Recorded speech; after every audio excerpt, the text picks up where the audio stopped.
Thank you, Miss Cookie. Thank you Miss so O, much. share. Noong unang araw ko, ang madidinig mo dyan sa mga yun, nakakatakot yung mata. Sasalita Diba? yung mata ni Miss O. Sabi ko, nalulunod po ako sa mata ni Miss O. Kasi kami yung unang magka-eksena nung unang araw ni Miss O. Tapos, pawis na pawis po yung kamay ko. So, tinuruan ako ni Miss O maglagay ng deodorant sa kamay. Nag-work. Sabi niya, anak, ito yung bibilin mo. Tapos ilalagay mo to. Ganyan din ako nung bata, kabang-kaba din ako. At noon, kabang-kaba ako nung kay Gato sa Machete. Ay, grabe. Hindi ko alam paano. Okay. Diling ano siya. At kasama siya doon. Reunion namin ito. Kaya, Revelations to. yes, pag nagkaka-eksena kami ni Snooki, may parang effort ako na pandilatan siya ng gusto. Kasi nung Machete, ako yung ano eh. Ano?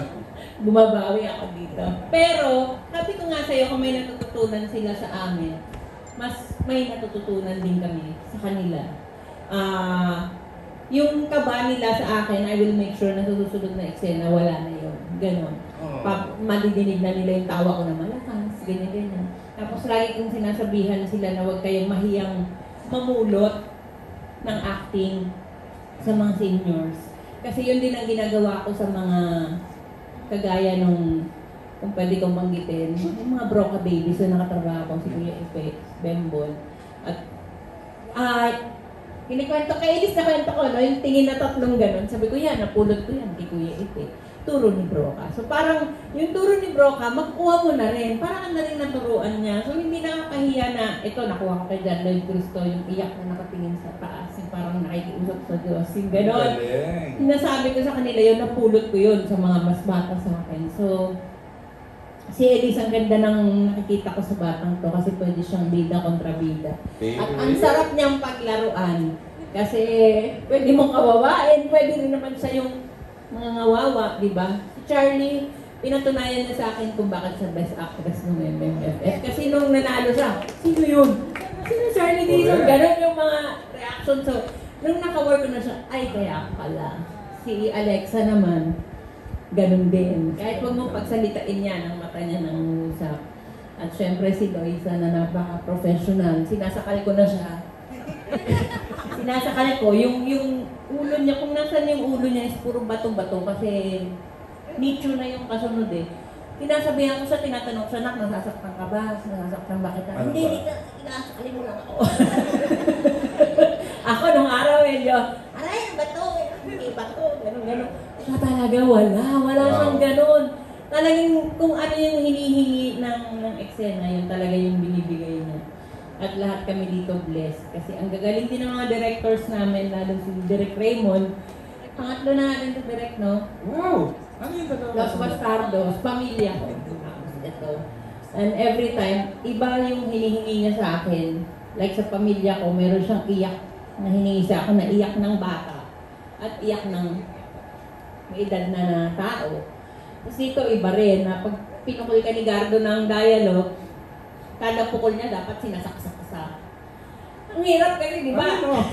Wala naman kaming backstory ni Gardo dito eh, pero pinapanood niya sa akin yung ginawang flashback. So yun lang yung pinag-uugutan namin. Ano yung style ni Gardo? At saka iba talaga siya magbigay ng ng instruction.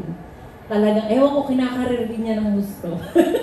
At saka, ayun, hindi mo rin naman matatawanan ng Joseph Marco. Ronnie Alonte na napakalaki na ng in-improve. Oo. Buhat sa panonood ko sa kanya, kasi doon sa Alab Pilas dumadalaw ako sa set nila. May Ayun, kaibigan Alab ako doon. Pilas. So napapanood ko siya. Mas magaling ka na dito ngayon. Salamat po. At si Katie na, gusto ko yung batang yan, laging nakabati. Yung sabi nga ni Snooki, lagi yan nagtatanong kita, okay ka ba? Ganun. Andyan siya parati. Hindi yan nawawalan ng bate sa mga seniors. O matutuwa ka talaga Init sa kanya ang pagiging gentleman at respectful. Sobra. Pag umiihi nga si Alexa, nakabantayan sa pintuan. Totoo. Parang Ginawin natin. Pero totoo yun. Ano ginagawa rin doon? Nakabantay sa labas ng pintuan. Kasi sira yung lock. So, try nito ba sila? Ayun. Yun ang magandang experience ko dito. Sobrang sa maiksing panahon na pamahal sila lahat sa akin. Siyempre si Joseph Marco at namin magkasama niyan sa probinsyano. As in, naging parang magkapatid na kami doon, no? Kasi nakalaking kayo nun, ha? Pati ano niya, nakita ko na. Kamusta po? Ano, pinakikita naman kasi nila sa akin eh. Tingnan ko naman, siyempre, di ba?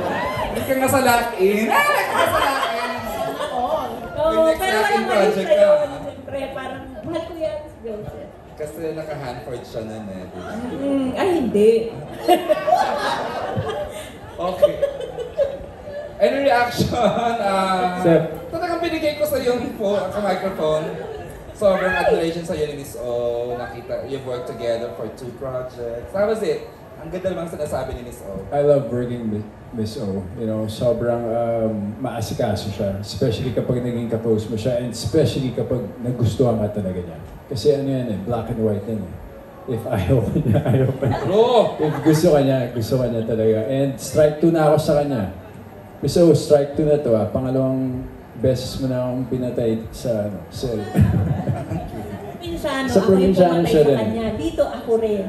So sabi ko, bumawi ka na lang sa next project natin. Ikaw naman pumatay sa akin. Pwede. Alright, you're good na. Ako. Kanina? Kala Loisa and 30 minutes na yun ah. Oo, okay. Kasi kasama ko doon sa sinabi niya kanina na gusto niyo mag-grow individually. Kayo ba, in your mind, sino yung gusto niyo maka-work or makapareha? Individually. Yes. Ay, magandang question naman. Sige, Loy, given the chance. Ayokong mamili na lang. Pero kami gusto kong maka-work kami talaga girls, yung mga Sex in the City na peg. Pangarap kong gawin namin yun, di ba? So ayaw mo muna magkaroon ng screen partner na lalaki? Pwede love interest, pero yung love story talaga. Kasi na-enjoy ko yung Pera-Pera sa Paraiso, yung family siya. Hindi siya ganun ka about love story Love. talaga. Okay. Hindi siya romance role, di ba? Lois, Ronnie. Ako hindi din po ako namimili. Kung sino yung ibigay nila or isama nila sa akin. Whether a girl Oo. or a group of Yes. ensemble, di ba? BL, kasama ko si Joseph Marco at saka si Katie, tatlo kami. Yung ganun. Yung mga ganun, pwede yun. Kaya pa tayo. So, Nathan, no? Basta girls naman si Loisa, GL. Tapos ikaw daw din mag-BL. Willing ba kayong GL? GL. Kaya rin. Ganda lang. Dami yun. Dami yung ating input, no? Pwede yun. Ako mag-workshop. So, authority? Ay, baka sa Pwede, mapunta ha? pwede. Okay na yan The ha? future, di natin masabi. Mas ganun ko alam ko na. Okay lang, afternoon serye naman tayo ba? Okay, we're good Thank na. you, congratulations. Saan pa mapunta, Michael, din ha? We're good, for Okay, you, bago ko last two or... tawagin si, last 2 years, bago ko tawagin si Kuya Alan Sancon for... Kuya Alex! Rosas? Hindi, Kuya Alan Sancon. Bago ko siya tawagin, babasahin ko lang yung last question from the global blogger. Yan. For Charlie Dizon, yan. From embodying Rika Sikat in viral scandal, ngayon si Diana Paraiso sa Pira-Pirasong Paraiso, your performances have consistently captivated the audiences. So sabi niya, ang tanong niya, ano bang elements that you nang ginagawa mo that bring the sense of fulfillment and satisfaction as an actress dun sa mga nagawa? Wow, siguro po kada role na binibigay naman sa akin, sobrang sinasapuso ko po. Yung hinahanap ko talaga kung ano yung essence ng character na makaka-relate ako na tipong nasa core ko din. Ganon. So, yun po yung pinakakapitan ko. Yung tipong gusto ko sana ma-deliver siya na makatotohanan as much as possible. So, may mga parts na makikita niyo minsan as Charlie din talaga. Yung kumbaga, lumalabas yung core ko din talaga sa totoong buhay. Pero, I make sure na related yun sa character. And yun nga, para mas mukhang galing sa puso ko. Ang next question ni Rhea Paulos for Elise naman, your growth as an actress, hindi lang siya as an actress, as a mother din daw, nakikita yung growth mo. So if you were to impart a wisdom to your child, anong wisdom ito? Grabe naman, for my kid. Oo nga. Hindi, kasi ngayon ko pa lang siya nakikilala because she's 2 years old. So ngayon ko lang nakikita kung ano yung personality niya.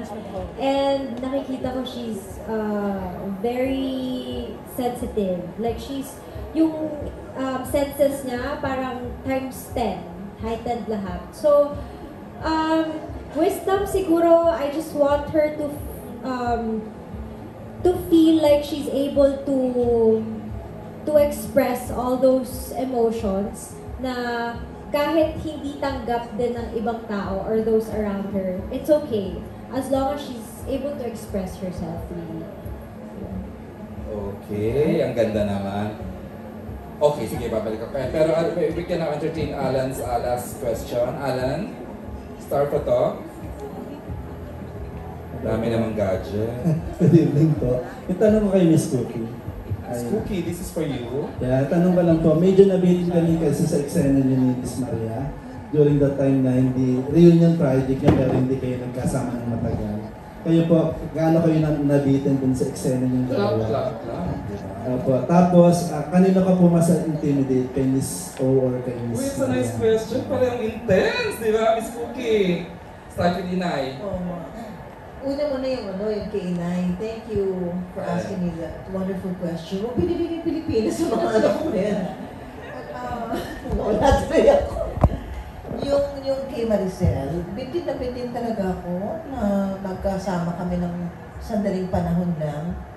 Lalo pa kasi ngayon na kung kailan kami tumanda, parang yung friendship namin naging mas closer, mas tight, mas naging totoo yung pagiging magkaibigan namin ngayon. So, talagang it's always a joy being able to talk to her, to act with her. Bitin na bitin talaga ako. Sana prayer ko nga, nagpapaninig ko. Oh, sir. Nanonood po ang management. We're live right now. Sana kung maaari lang po na kaming dalawa po ni Maricel ay may gawin something like whatever happened to Baby J. Oh, may peg na talaga Sir Nathan, no? May mga pegs na si Miss Cookie. I know, nakanood ka. And then, yung po sa next question, Na-intimidate po kayo. kung na-intimidate ako kanino, Kanino mas na-intimidate po kayo? I feel pareho ako na-intimidate dito sa dalawang icon na ito, kay Miss O at saka kay Inay. Kasi, totoo lang, much as ako ay bait na bait sa kanila, and ako hanga, ako walang ano to, we can always say things just for the sake of saying it dahil tayo nasa press con. Pero honestly, from my heart, napakababait ng mga tao sila ni Miss O at saka si Maricel. They are genuine, they are authentic, they're authentically good people. And I'm so blessed that ngayon nakasama ko si Miss O ulit at in a better circumstance. Kasi nung time na yan, di ba parang hindi tayo masyadong nagkaka-eksena, Miss O. Pero ngayon, na talagang heavy yung mga scenes namin together, na-intimidate ako sa galing mo umarte. Pero at the same time, kinikilig ako sa'yo kasi ang galing nga magandang babae na magaling pa umarte. Tapos yung mga, and then you know na after the scene, comforted naman ako kasi alam ko na, ay, makakausap ko yung totoong Rosana Roses na walang kaplastikan. She says what she feels like saying, coming from the heart. What you say is what you get. Tapos ang sarap po magluto ni Madam. Kailan ba yung next, pwede ba ma-invite ka sa vlog? Naku talaga! Dito nag-talent coordinator. Hindi pa natutuloy. Cooking yung next yung vlog namin, prayerfully. Snooki Sir na channel, with your permission, I would like to thank everyone who has been helping me and who has been promoting inadvertently or intentionally yung aking munting channel, the Snooki Sir na channel. Daming ng supporters, maraming salamat. You're now being followed by how many subscribers, Miss Cookie? Mga Kapamilya na? Wala pa naman, pero kasi we're only a year old, nasa 165. Tapos I received na my first silver button. Alright! Alam mo, isang mabilisang pasasalamat, thank you at promote from everyone. Briefly, Sir Nathan, please share, invite, and thank everyone for joining us sa live streaming. And the press, syempre. Salamat po sa lahat ng dumalaw ngayon sa ating mga nanonood. Meron po kami 9 days para tapusin ang kwento ng Pira-Pirasong Paraiso. Sabi ko nila, mas nagets, mas pasabo. And hindi ko po magugustuhan ng lahat na sumakas sa kwento na gawin mag-uwi. So maraming salamat. Thank you, Sir Nathan. Kirk Raymond! Maraming salamat po sa mga sumubaybay at nagtangkilik ng Pira-Pirasong Paraiso mula simula hanggang sa next week matatapos na po. Ang huling laro, January 27. Congratulations. Job well done. Let's start with Argel. Argel Nak, thank you and promote. Maraming salamat po sa inyo lahat at yun nga, patapos ng Pira-Pirasong Paraiso. Ang huling laro, papanood niyo po lahat dyan. Saan dyan? Mga malalaking malalaking eksena. Of course. Thank you, Nak. Kobe! Yes, again, maraming salamat sa lahat ng sumuporta, sumubaybay sa storya ng magkakapatid na Paraiso Sisters.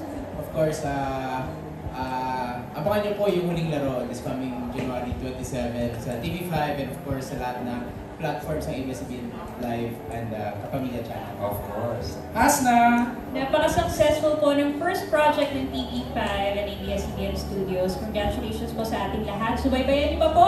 And maraming salamat po sa mainit na pagtanggap sa Pira-Pirasong Paraiso. Ang huling laro, January 27. Thank you, Hasna. And of course, Kate. Ayan po, handog po ito ng ABS-CBN Studios, TV5, Pira-Pirasong Paraiso.